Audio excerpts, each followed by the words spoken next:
हर वो मानवतावादी फिलिस्तीन के साथ खड़ा हुआ है, इजराइल के साथ कोई नहीं। वो तमाम लोग जो जालिम मिजाज के हैं तो उसका जुल्म नजर उन्हें नहीं आ रहा है।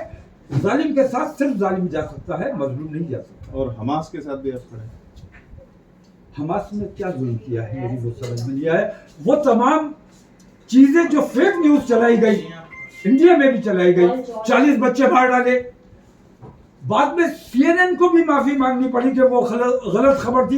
फेक न्यूज चला के आप लोग हमारे खिलाफ नफरतें लोगों के दिलों में पैदा करते हैं। ये हमारे ऊपर बड़ा जुल्म हो रहा है। हिंदुस्तान की जो मीडिया नफरतें परोसने का काम कर रही है, इस मीडिया पर भी अंकुश लगाया जाना बेहद जरूरी है। पहला अटैक हमास की ओर से हुआ, क्या इसकी आप पहला अटैक हमास की ओर से नहीं हुआ है। इजराइल फिलिस्तीनियों को आज से नहीं बरसों से मुसलसल कत्ल कर रहा है। वो तमाम जुल्म किसी को नजर नहीं आया। 10 साल में तकरीबन 1.5 लाख लोगों का कत्ल किया गया, उसमें महिलाएं और बच्चे 35,000। वो 35,000 बच्चे गड्ढे में डालकर, उनको टायर में आग लगाकर उनको जिंदा दरगोर कर दिया गया, जिंदा जला दिया गया। ये इन जालिमों को नजर नहीं आया। और अगर उन्होंने रिएक्शन में एक बार कुछ कर दिया है तो वो तमाम चीजें बड़ी आपको तकलीफ पहुंचा रही हैं। ये हमारा मसला है। हम आपसे हाथ जोड़ के कहते हैं कि अपने देश से अगर प्यार करते हो तो आप लोगों की भी जिम्मेदारी है कि देश में जो बदअमनी का माहौल चल रहा है, आप लोगों की जिम्मेदारी है इसको ठीक करें।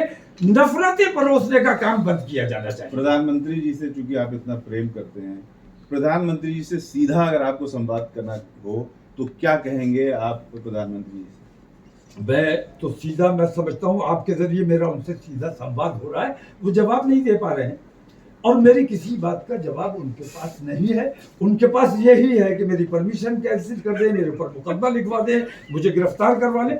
इसके अलावा उनके पास कुछ नहीं। संवाद मेरे इस प्रोग्राम की परमिशन। क्या प्रोग्राम था आपका?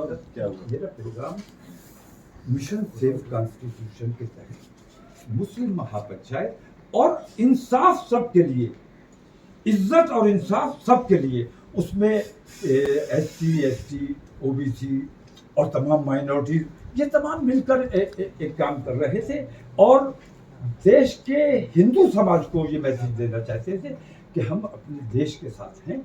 हम आतंकवाद नहीं चाहते, हम फिरका परस्ती नहीं चाहते, प्यार मोहब्बत और एकता चाहते हैं। मुझे 29 तारीख को करना है।